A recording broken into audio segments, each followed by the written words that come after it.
니까요.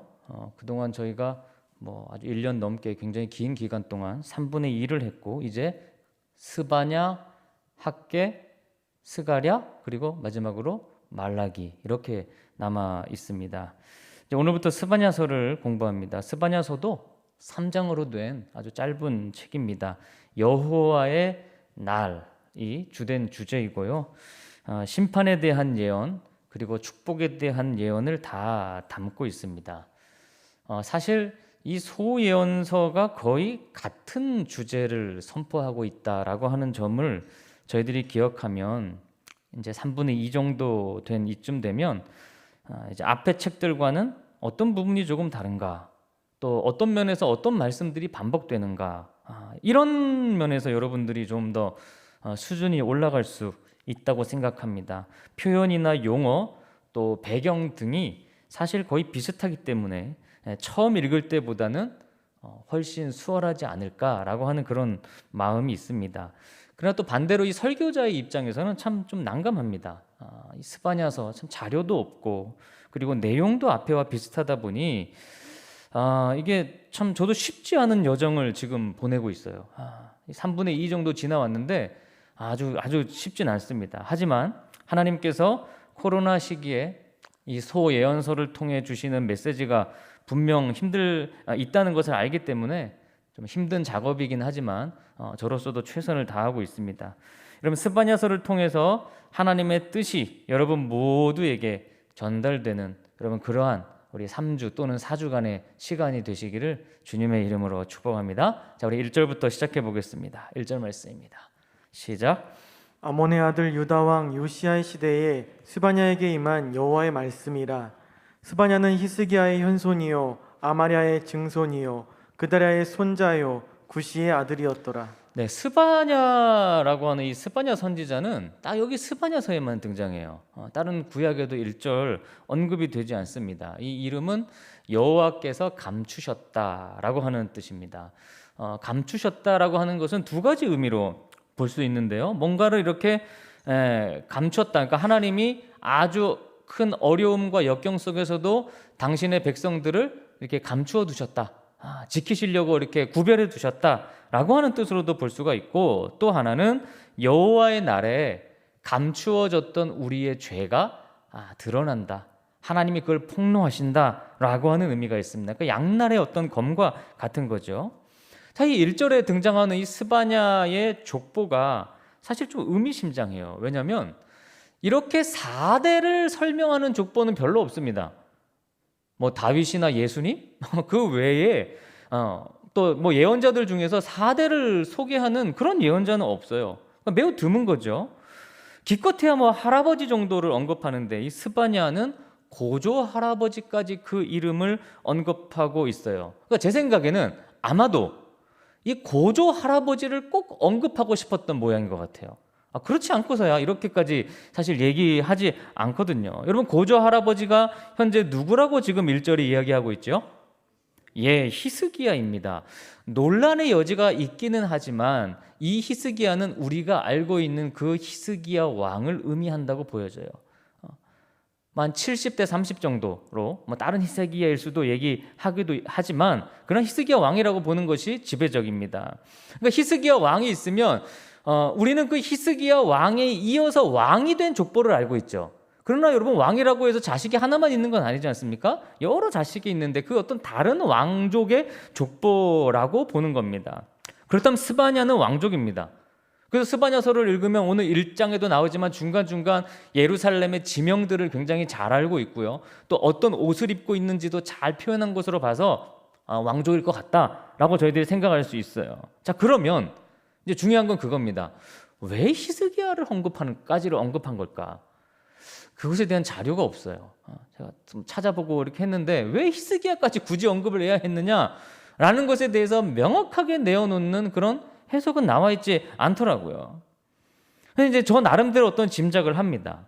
자, 여러분, 1절에 이 스바냐서의 배경을 설명하는데 유다 왕 요시야의 시대다라고 말하고 있어요. 여러분, 유다의 왕들 중에서 그나마 괜찮은 왕을 2명 꼽으라고 한다면 한 명이 히스기야고 한 명이 요시야입니다. 이 두 왕이에요. 그나마 하나님 앞에 정직했던, 하나님 보시기에 정직했던 왕이에요. 요시야는 유다 역사에서 뭐 거의 마지막 선왕이라고 볼 수 있는데 8살의 왕이 돼서 31년을 통치하고 39살에 안타깝게 죽었습니다. 그가 20살이 되면서 우상을 타파했던 아주 유명한 역사가 있죠. 그리고 26살에 성전을 수리하다가 하나님의 율법책을, 신명기라고 보여지는데 율법책을 발견하고 우리가 잘못한 것이 우리가 회개하지 않아서였구나 라고 하고 말씀에 따라 온 백성을 회개하도록 했어요. 그런데 이 스바냐서를 읽어보면 요시야가 우산과 산당을 타파했는데 아직 그것이 남아있는 걸로 봐서 언제 쓰여졌을까요? 요시야 시대이긴 한데 요시야가 그런 것을 개혁하기 전에 이것이 쓰여졌다라고 우리가 짐작할 수 있는 거죠. 자, 그 훨씬 오래전인 히스기야 때도 이 바알의 종교를 없애려고 했었습니다. 또 요시야 때도 그랬습니다. 그러나 스바냐서는 여호와의 날이라고 하는 이 심판을 선포합니다. 자, 이게 무슨 얘기일까? 여러분, 암이라고 하는 게 무서운 이유는 그 암이 몸 안에 조금이라도 남아있으면 나중에 그것이 어떻게 돼요? 재발됩니다. 그러니까 재발되면 이전보다 훨씬 더 빠르게 이 속도가 빨라지는 거죠. 그래서 좀 힘들어도 항암 치료 같은 것으로 좀 과도하게 치료를 하는 거예요. 왜냐하면 아주 미세한 암은 아직 현대의 과학으로는 잡아낼 수 없거든요. 그러다 보니까 좀 과도한 치료를 할 수밖에 없는 겁니다. 죄라는 것도 마찬가지예요. 우리가 은혜 받고 말씀 듣고 뭔가 막 기도하고 어떨 때는 내 안에 내가 생각했던 죄들이 사라진 것 같아. 나의 죄악된 모습이 없어진 것 같은데 이게 없어진 게 아니라 우리 안에 잔존하고 있어요. 남아있단 말이에요. 어딘가에 있단 말이에요. 그래서 기회가 되면 다시 발현해요. 그게 죄악입니다. 그러니까 이거는 내가 완전히 죽지 않고는 사라지지 않는 것 같아요. 늘 있어요. 그래서 하나님이 완전히 죽이시고 새롭게 하셔야만 가능하는데 바로 스바냐가 말하는 여호와의 날이 그러한 날입니다. 히스기야 때 분명히 바알이 없어졌다고 생각했거든요. 근데 지금 보면 남아있어요. 어디 있다가 다시 발현했어요. 요시야 왕 때 우상이 완전히 타파됐다고 생각했는데 그게 아니었어요. 하나님은 그게 아니구나. 여호와의 날을 선포하십니다. 우리는 그런 존재인 것 같아요. 우리 힘으로는 완전히 다 없앨 수 없다라고 하는 이 점을 여러분 인지하면서 스바냐서를 읽어가면 되겠습니다. 2절과 3절 말씀입니다. 2절과 3절입니다. 시작. 여호와께서 이르시되 내가 땅 위에서 모든 것을 진멸하리라. 내가 사람과 짐승을 진멸하고 공중의 새와 바다의 고기와 거치게 하는 것과 악인들을 아울러 진멸할 것이라. 내가 사람을 땅 위에서 멸절하리라. 나 여호와의 말이니라. 그러니까 대충 없앤다는 말이 아니고 완전히 멸한다는 말이죠. 그러니까 이런 방식이 아니고는 이거 방법이 없다라는 거예요. 그래서 스바냐서의 시작은 사실 그렇게 밝지 않죠. 소예언서가 대부분 다 그렇듯이 조금 어둡고 무섭습니다. 근데 저는 이 구절을 읽으면서 여러분 뭐가 생각납니까? 창세기가 생각나잖아요. 하나님께서 이 땅의 모든 것을 다 지으셨어요. 사람을 만드시고 짐승을 만드시고 공중의 새와 바다의 물고기를 우리 하나님께서 창조하셨다고 창세기에서 얘기를 하셨는데, 그런데 오늘 본문은 당신께서 만드신 그 아름다운 것들을 당신께서 직접 진멸하겠다라고 얘기하고 계세요. 우리는 왜 하나님이 그러실 수밖에 없는지를 묵상해야 합니다. 자기가 만든 것을 자기가 없앨 수밖에 없는 그 모순된 상황을 이해해야 돼요. 여러분, 이 심판의 가장 희생자는 사실 누구일까요? 하나님입니다. 하나님. 내가 만든 것을 내가 없애야 되는 거예요. 내가 만든 것을 내 손으로 파괴해야 되는 거예요. 그 하나님의 심정이 어떨까? 우리가 그 하나님의 고통을 좀 알기나 할까? 독생자를 십자가에 매달아야 하는 그런 처절함을 우리가 조금이라도 이해할 수 있을까? 자, 이 모든 것이 여호와의 말씀이다 라는 것을 3절은 강조하면서 이런 아이러니를 돋보이게 하는 거예요. 당신이 만드신 거를 당신이 다시 부시겠다고 말씀하셨다. 여러분, 하나님과 인격적 관계를 맺고 살아간다는 게 뭘까요? 바로 하나님의 마음을 안다는 거예요. 내가 하나님의 마음을 느낀다는 거고 이해한다는 거예요. 그러니까 이렇게 해서라도 우리를 돌이키시려는 하나님의 사랑을 좀 깨달았으면 좋겠다. 그러니까 여기 많이 등장하는 뭐 진멸, 이런 파멸, 이런 단어는 사랑에서 비롯된 거죠. 너무 사랑하기 때문에 이렇게 할 수밖에 없다라는 그런 참 아이러니를 설명하고 있는 겁니다. 자, 추가적으로 3절은 거치게 하는 것과 악인들을 멸절하리라고 얘기하고 있어요. 여러분, 거치게 하는 거, 걸림돌을 말하는 거죠. 걸림돌. 우상을 가리킵니다. 이 단어 자체가 원래 우상을 표현하는 단어예요. 그러니까 세상의 우상은 우리가 하나님께 막 달려가는 그 발걸음을 거치게 합니다. 그러니까 신앙생활은 내가 그리스도께 예수님께 나아가는데 거치게 하는 것들을 어떻게 하는 걸까요? 제거하는 게 신앙생활이에요. 우리 안에는 그런 게 많거든요. 하나님께 가까이 가고 싶은데 가까이 가지 못하게 하는, 거치게 하는 것들이 있어요. 그게 우상이고 그것을 제하라는 것입니다. 예수님의 십자가가 바로 그런 거를 죽이는 도구겠죠. 우리 사랑하는 형제자매 여러분, 올바로 신앙생활을 하려고 하는데 혹여나 거치는 것들이 있다면 그게 여러분의 감정이든 자존심이든 어떤 현상이든 뭐 물질이든 뭐든 여러분 그거를 치우고 제거하십시오. 치우고 제거하셔야 됩니다. 그것을 치우지 않고는 절대 바른 신앙생활을 할 수가 없어요. 이 신앙이 더 이상 성숙이 안 돼. 딱 거기에 막혀가지고. 저는 그것이 뭔지 모르지만 여러분은 다 아실 거예요, 스스로.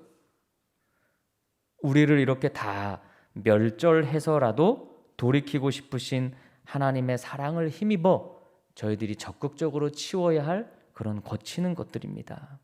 자, 그 다음 4절에서 6절입니다. 4절에서 6절 말씀입니다. 시작. 내가 유다와 예루살렘의 모든 주민들 위에 손을 펴서 남아있는 바알을 그곳에서 멸절하며 그마림이란 이름과 및 그 제사장들을 아울러 멸절하며 또 지붕에서 하늘의 뭇 별에게 경배하는 자들과 경배하며 여호와께 맹세하면서 말감을 가리켜 맹세하는 자들과 여호와를 배반하고 따르지 아니한 자들과 여호와를 찾지도 아니하며 구하지도 아니한 자들을 멸절하리라. 네, 이거 뭐 저희가 이 소예언서를 읽으면서 특히 오늘 이 본문 4절에서 6절 같은 걸 읽으면서 주의할 것은요, 여기 나오는 바알이나 그마림, 뭇별, 말감 이런 것들이 나와는 상관없는 거다라고 생각하시면 안 돼요. 이게 되게 중요한 겁니다. 만약 이게 전혀 상관없다면 우리가 성경을 왜 읽겠습니까? 읽을 필요가 없는 거죠. 그런데 이런 것들은 반드시 그 형태만 바뀌어서 지금 나의 삶에도 존재하고 영향을 미치는 것들이에요. 내 안에 바알, 내 안에 그마림, 내 안에 별, 내 안에 말감이 있어요. 내 삶에. 그걸 찾아내셔야 됩니다. 그래서 남아있는 바알을 멸절한다라고 지금 표현했어요. 남아있는 바알, 남아있다는 거죠.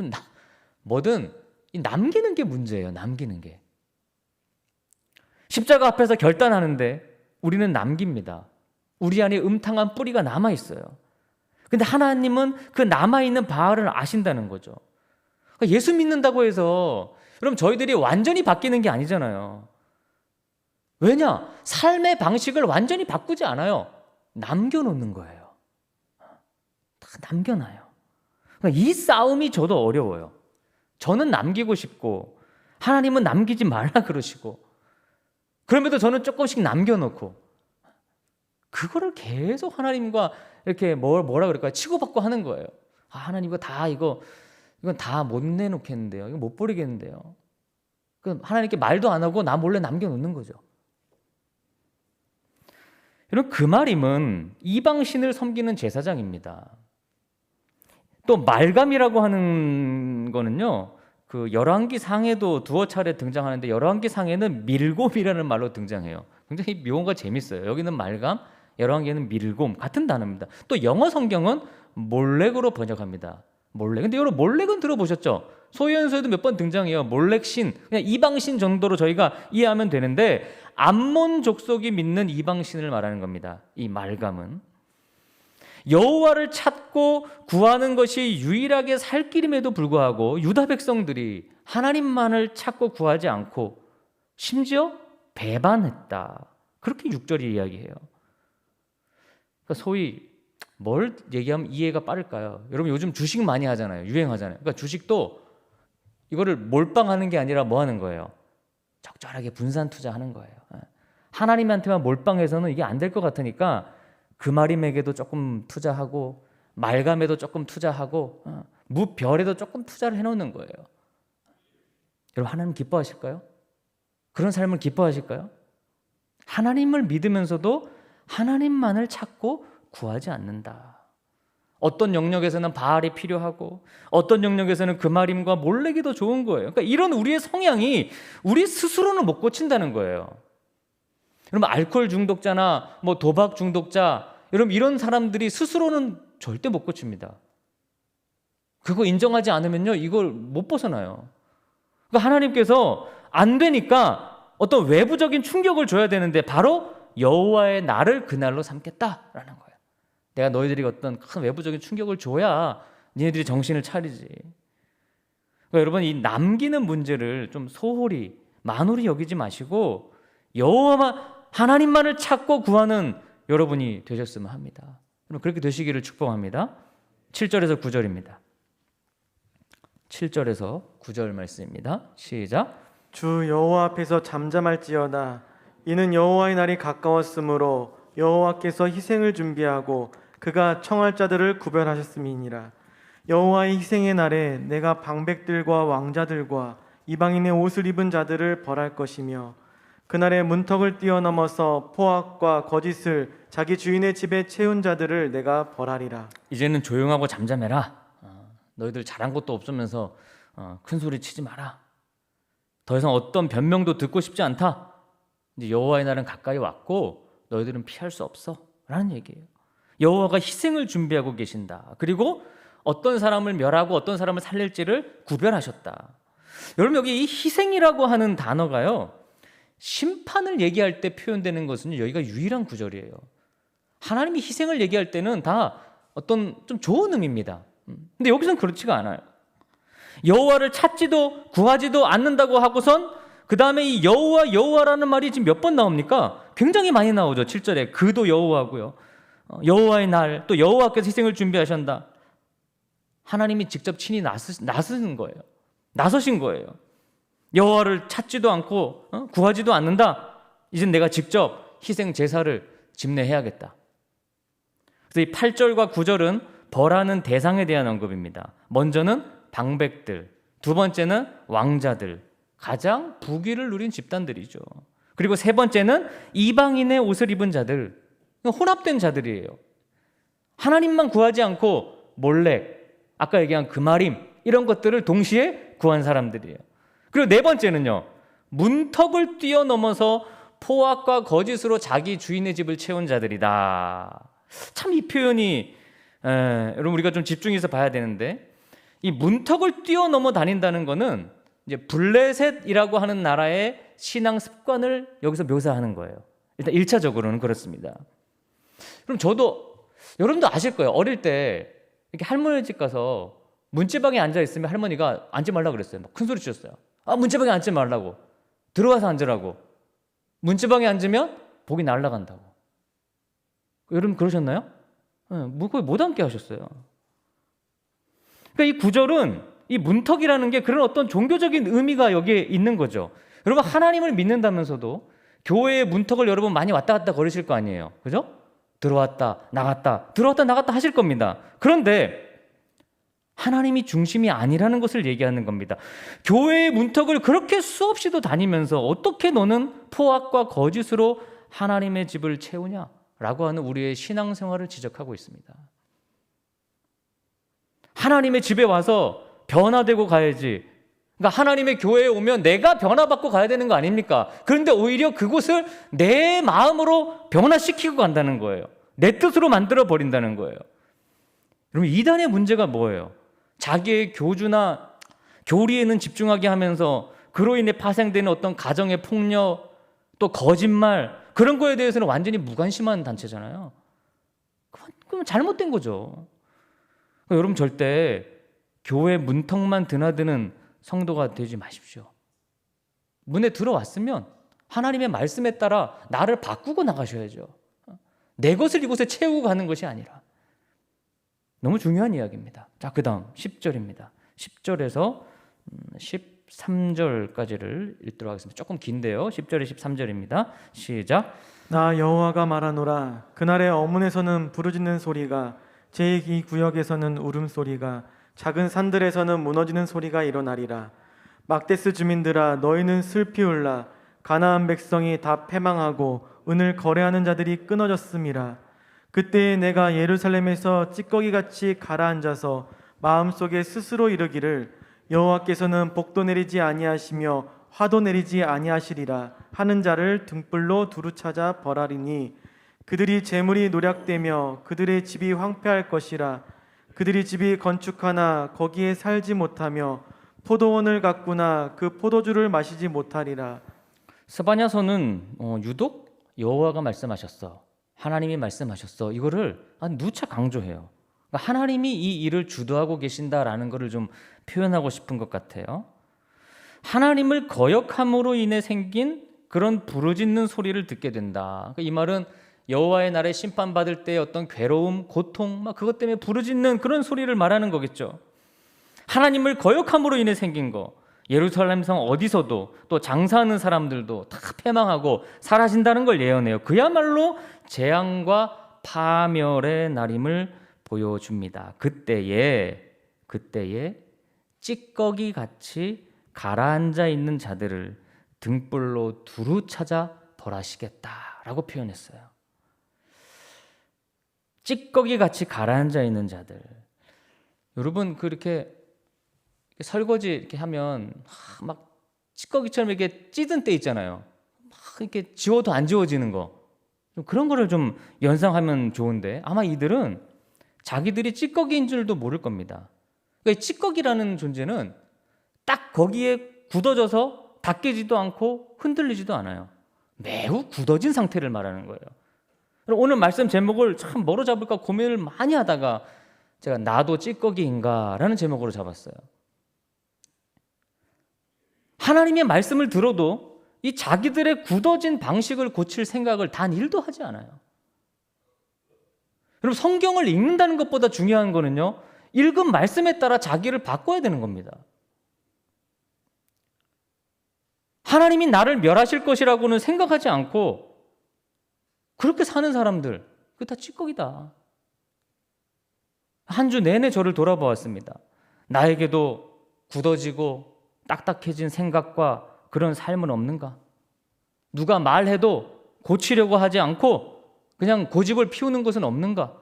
내 신앙에 그런 부분은 없는가?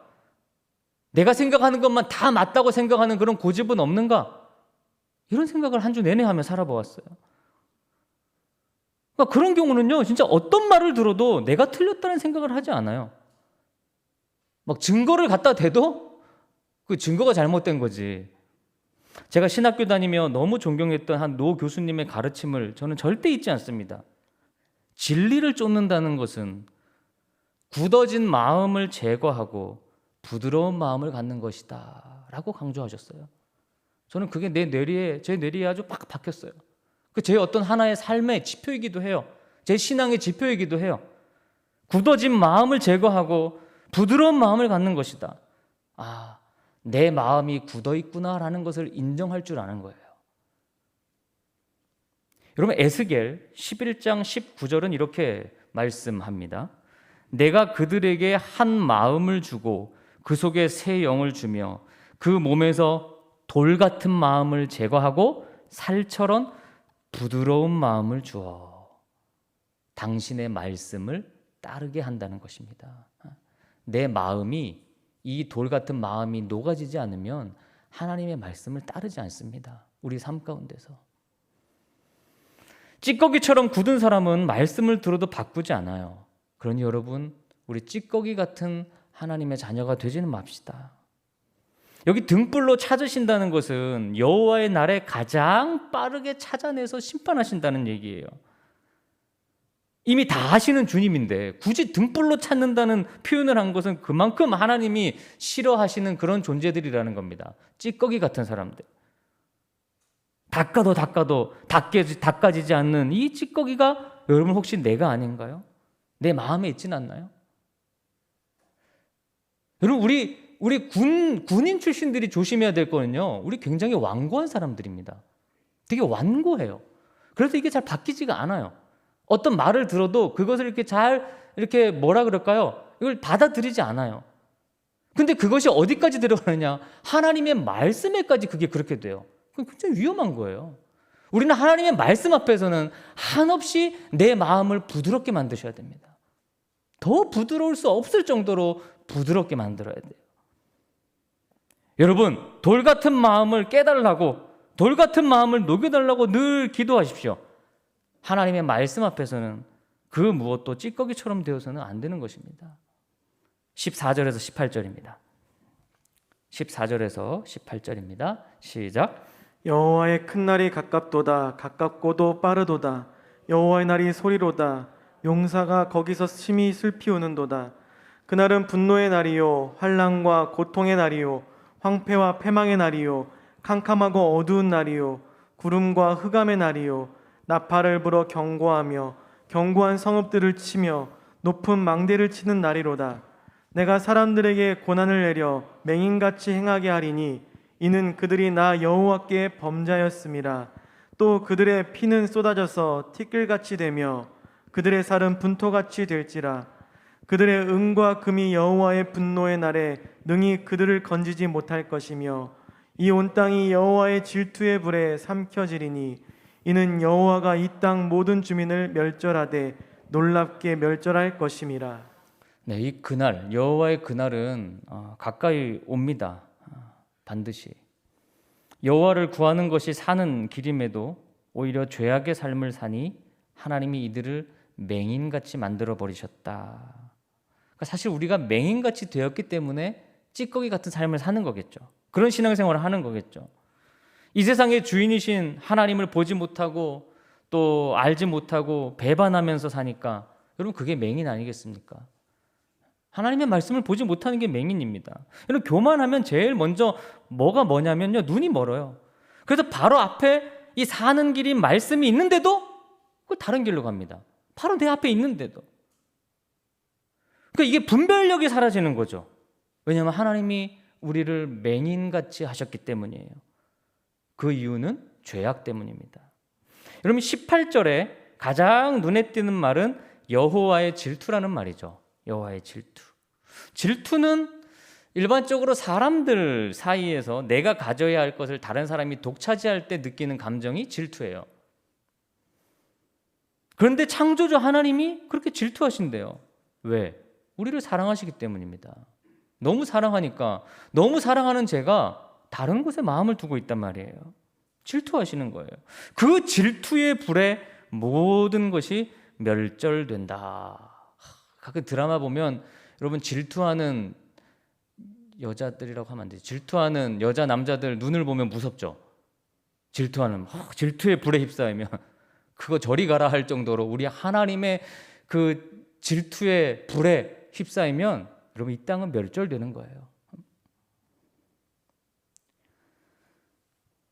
스바냐서는 하나님의 계획에 늘 거치게 하는 내가, 하나님 나라의 찌꺼기 같은 내가, 보지 못하고 순종하지 못하는 맹인 같은 내가 여호와의 날을 앞두고 무엇을 해야 하느냐를 알려주는 성경책입니다. 여러분 2장 1절로 가면 2장 1절에 3절은 여호와를 찾고 공의와 겸손을 구하라라고 명령해요. 그러면 혹시라도 하나님께 숨김을 얻을지도 모르겠다라고 해요. 숨김을 얻는다 그게 아니라 혹시 그럴 수도 있다. 여러분 우리 안에 거치는 것들과 찌꺼기 같은 모습, 맹인의 어리석음이 있다면 내려놔야 됩니다. 그리고 그것을 위해 그리스도께서 희생 제물이 되셨다는 것을 기억하고 하나님 나 같은 찌꺼기를 씻으시고 닦으시고 나 같은 거치는 것을 제거하시고 그리고 보지 못하는 맹인 같은 나의 눈을 띄워주십시오 라고 우리가 기도하고 말씀대로 살면 혹시 하나님께서 우리를 건져주실지도 모르겠습니다. 여러분 스바냐서를 통해 부디 여러분의 삶의 변화가 있으시기를 주님의 이름으로 축원합니다. 아멘. 우리 함께 찬양을 하실 텐데요.